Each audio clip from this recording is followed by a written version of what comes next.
Chers internautes, bonjour et bienvenue à vous. La Cour d'État, la plus haute juridiction du Niger, a levé l'immunité de l'ancien président Mohamed Bazoum, renversé par les militaires en place le 26 juillet 2023. À Niamey, beaucoup attendent désormais sa comparution devant la justice pour des faits de haute trahison, d'apologie et financement du terrorisme.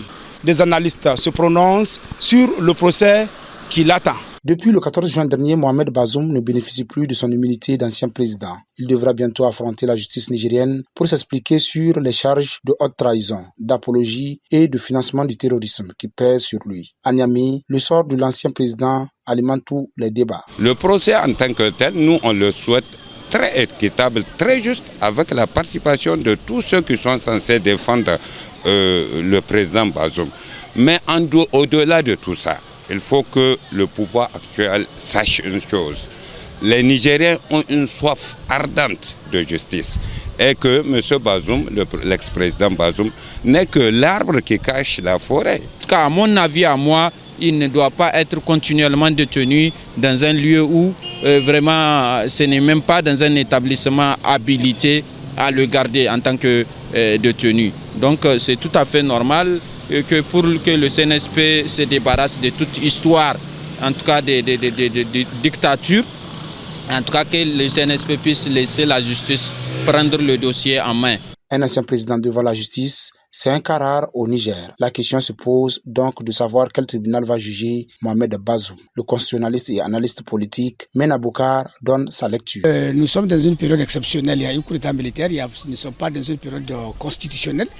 Donc l'Assemblée nationale n'existe plus et la Haute Cour de justice, qui dépend de l'Assemblée nationale, par conséquent, elle aussi, elle n'existe plus. Et dans ce cas, le président Bazoum ne fera pas l'objet de ce genre de procédures-là qui ne peuvent plus être appliquées.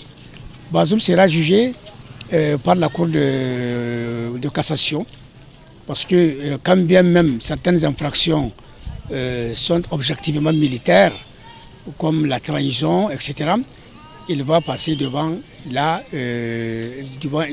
une juridiction judiciaire, notamment la Cour de cassation. Si Mohamed Bazoum est jugé pour de haute trahison, apologie et financement, il risque gros, selon les lois nigériennes.